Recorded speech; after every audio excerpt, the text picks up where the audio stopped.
Marker? Roy, in 54, 55, when this new music evolved, it kind of seemed to come spring onto the forefront. Where did this music come from to you? Good question.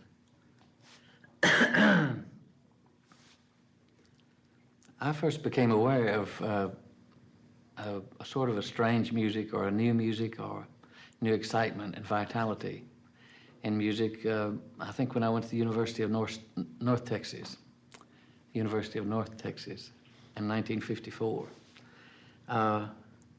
There were some great records being played, from Johnny Ace to Laverne Becker to Elvis Presley. And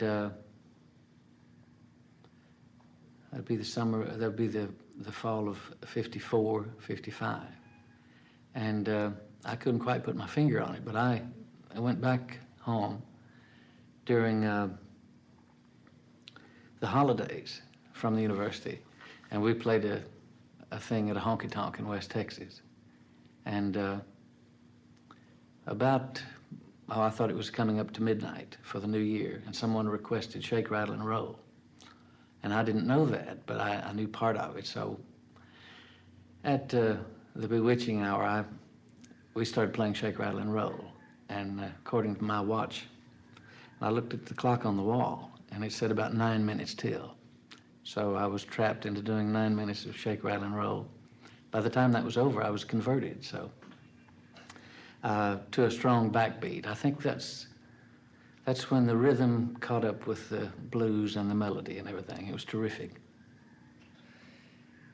At the time, this music sprung on the American public and records were starting to be bought. It was a kind of new thing, outlaw music, just different. And a lot of people badmouthed it to a degree because the mainstream Perry Como type middle of the road, which was perfectly fine, was holding forth at the time. When you started recording and when you started playing this music, did you think it was ever going to last and become the music of today? No, when I was really committed to rock and roll, I was trying to express myself in a new way, sort of.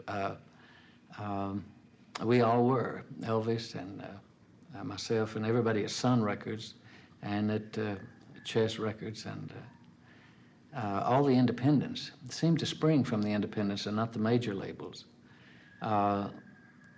I remember just writing what I wanted to write, the way I felt. It was more or less a feeling music. Not that other music is not feeling, but it was more of a feeling music. And could have come from the rhythm. And I wasn't really aware that it was a new music altogether. There was a new excitement, and I just played and sang for my part how I felt. And I was hoping that I could last, as an artist, that whatever I had to offer would last, but I didn't really worry about it, and I don't think many of us did. We were just working and trying to get a little recognition, trying to make a dollar, and but very much in love with what we were doing. And the future, of course, every year that it lasted longer, I felt a little more comfortable. I felt better each year that went by, and every year seemed to get better and better.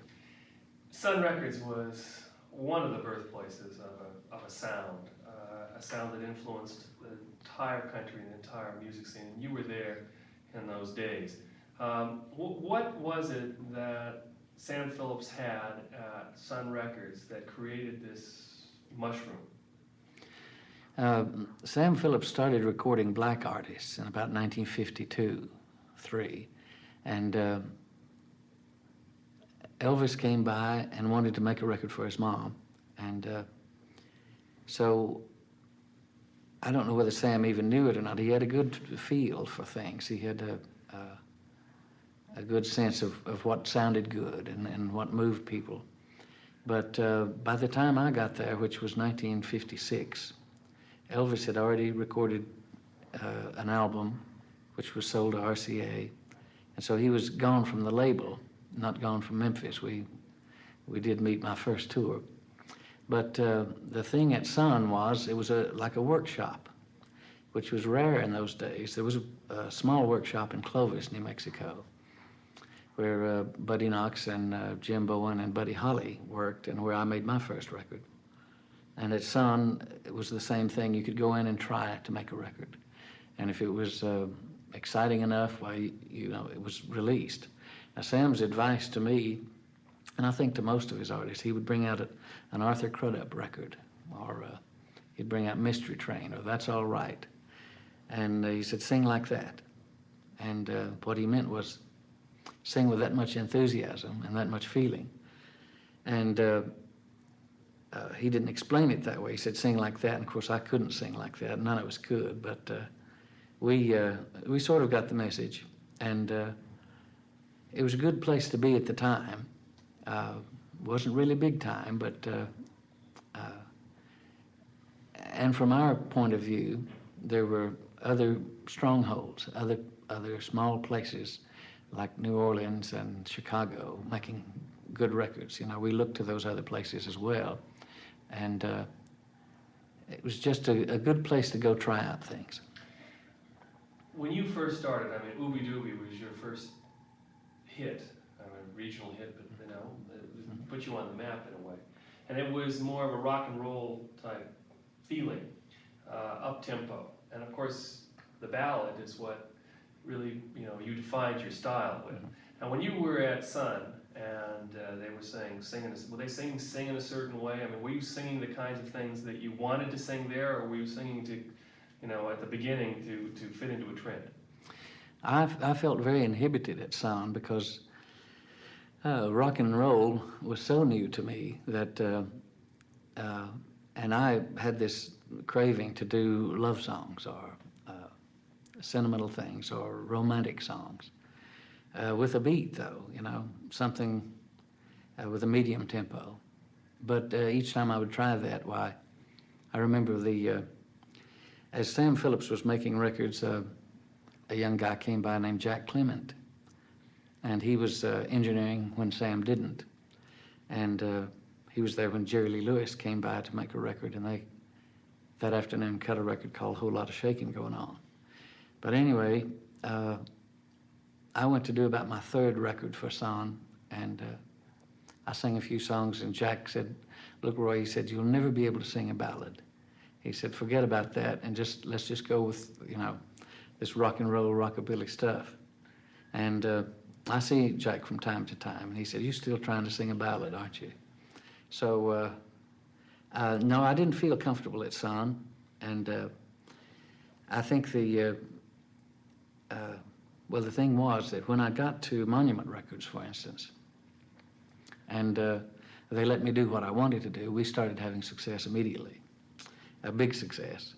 But I had a lot of fun at Sun Records with hanging out with Elvis and Jerry Lee and going on the road with Carl and Johnny and everybody. It was a great time. It was very exciting. Now, I've read that you think that sound at Sun was responsible for you developing such a strong voice. I mean, you've got such a brilliantly strong voice. But those early times, did that, you know, help you develop something? Yeah, the thing was with Sun Records, it was very much like, I heard an interview by Harry James once, and he said he started playing in a circus, blowing the trumpet in a circus, when he was a young boy, and developed a leather lip. And the thing was that if Harry had not been able to play all evening at the circus, well, then he wouldn't get paid. The same thing with us, basically, because I have a very strong voice, blessed with a strong voice, and so did Presley, so did Johnny Cash, and Jerry Lee, all of us, in fact. And that's from having to sing, I think, over the instruments in the studio. It was a very small studio at Sun, and cranking up the amplifiers and the drums and all that, and the technology wasn't such that they could pick up a voice as they should, so you had to sing louder and longer. Of course, if you couldn't sing, you didn't get the record made, or if you didn't sing at the dances for 6 hours, you didn't get paid. So I think it's you know, in part responsible for all the big voices, you know. Cut. Marker? Well, what's the first thing that comes to your mind when I say Chuck Berry? Maybelline. I was doing a television show in Odessa, Texas, and wasn't writing many songs. In fact, in order to be a success at the time, television was fairly new to the area. And I learned everybody's songs to get, you know, 10 songs a program. And Chuck was tailor-made for me. He was terrific, you know. Once he gets a song written just right, why, anybody can sing it, you know. What do you think was unique about his sound, or unique about him? My first impression of Chuck was that he was a black country singer, sort of. It was rhythm and blues, but it wasn't so rhythm and blues at the time. Sort of with a country flavor. It may sound very strange, but it was.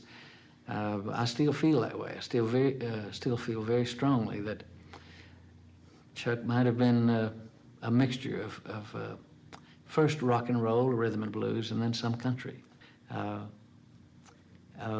His way with words and things.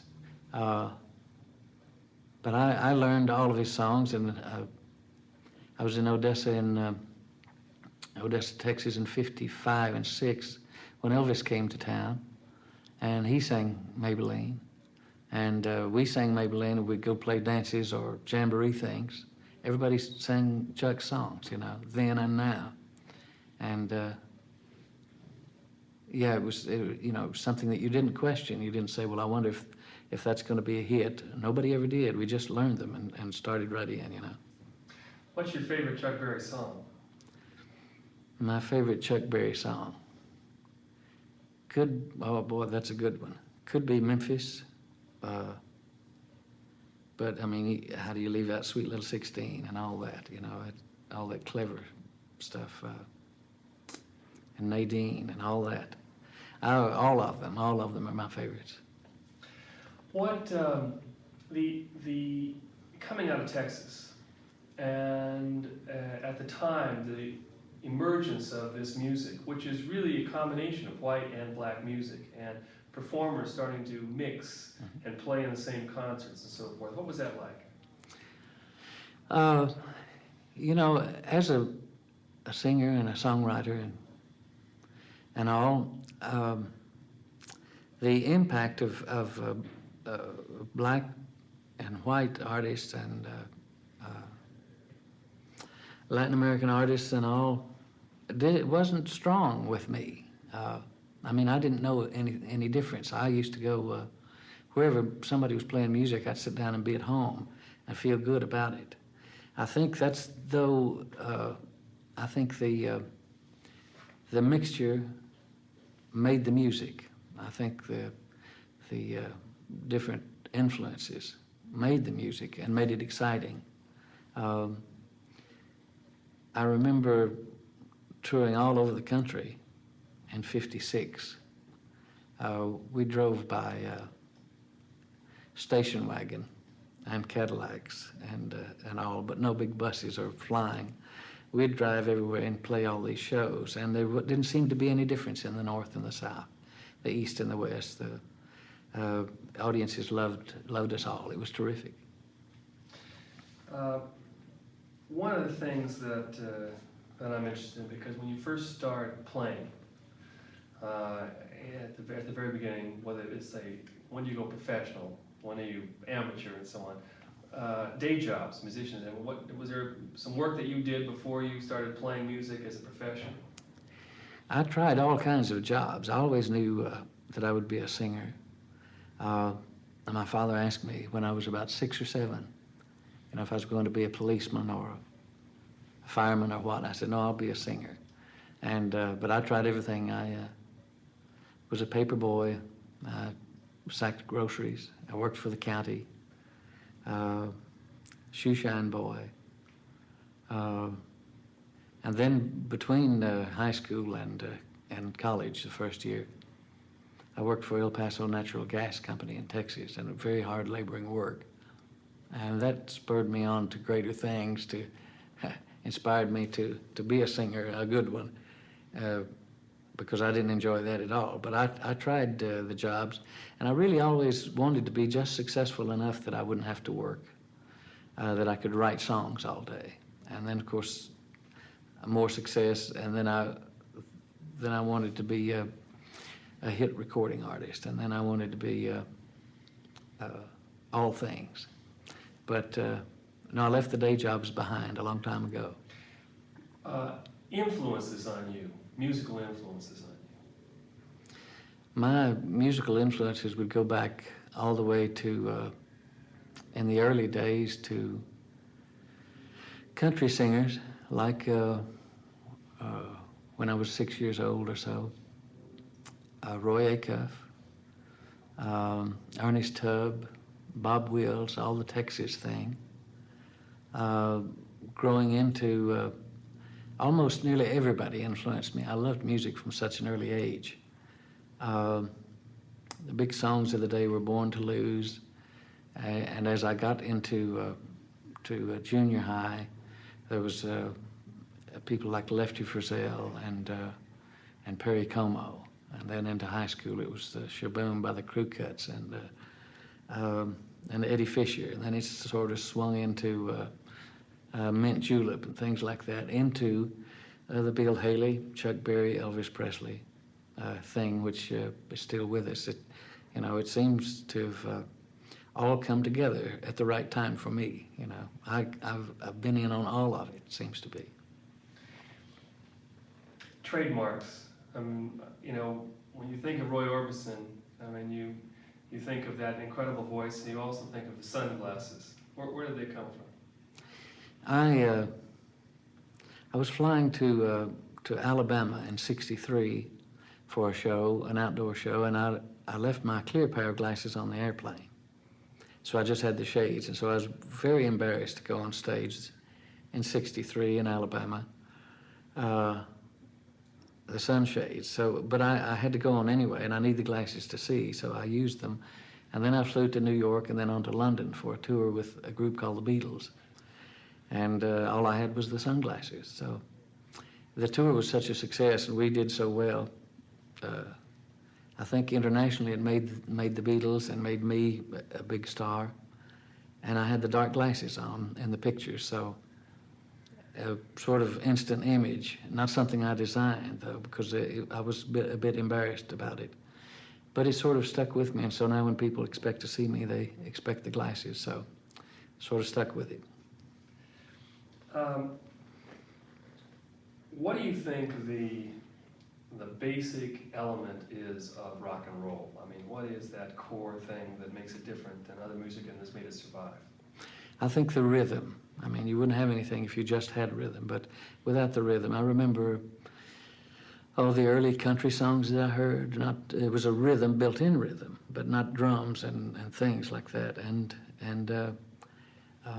even early Presley, there was definitely a rhythm in the man and the voice, and a rhythm in the guitar and the guitars and bass. But there were no drums even on his early records, and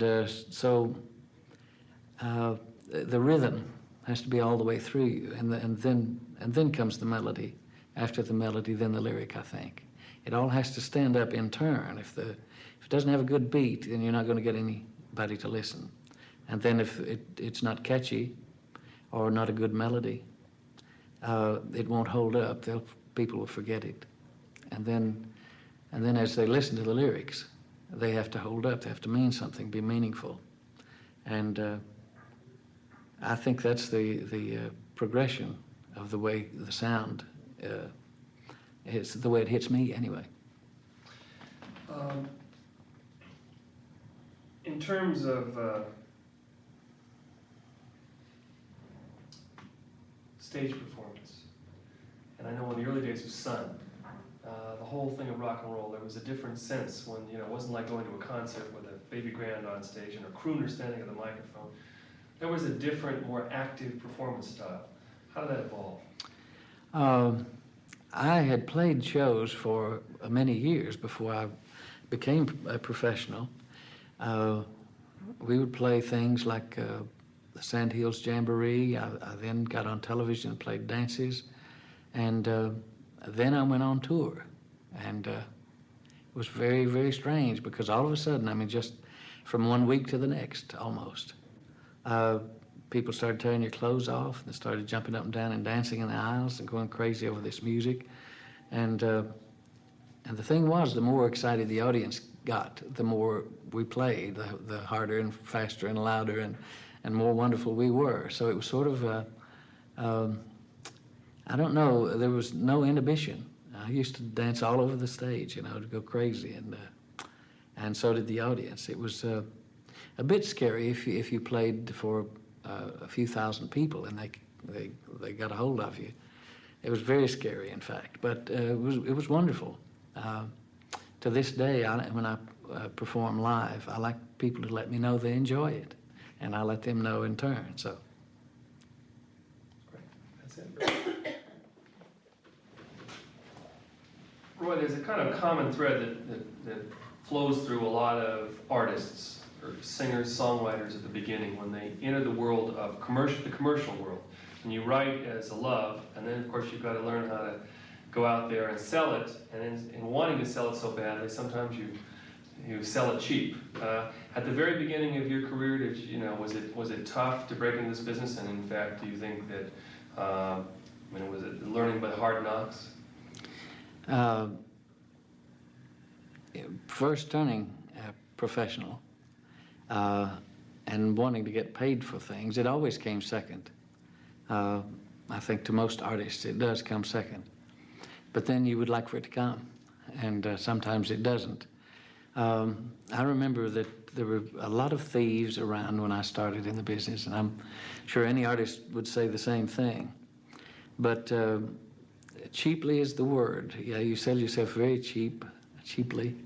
And I remember writing songs, and there was a fellow named Slim Willett asked me how my BMI was running, for instance. Now, I didn't know what he was talking about. And I said, what are you talking about? And he said, when they play your songs on the radio, they pay you. And I said, no, they don't. And he said, oh, yes, they do.